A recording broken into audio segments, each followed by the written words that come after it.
Слово «спадщина» перакладаецца на рускую мову як слова «наследства». Найбольш вядомае выкарыстанне гэтага слова ў нашай мове звязана з аднайменным вершам Янкі Купалы. Узгадаем радкі. Ад прадзедаў спакон вякоў не засталася спадчына.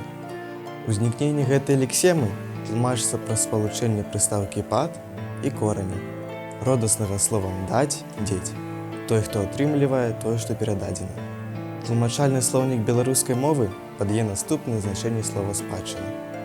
Маёмасць, якая пасля смерці ўладальніка пераходзіць у чыю-небудзь уласнасць. Другое. З'явы культуры побыту, успрынятыя ад мінулых часоў. Такім чынам, спадчына – гэта тое, што засталося нам у дар ад продкаў. Шануйце беларускую мову!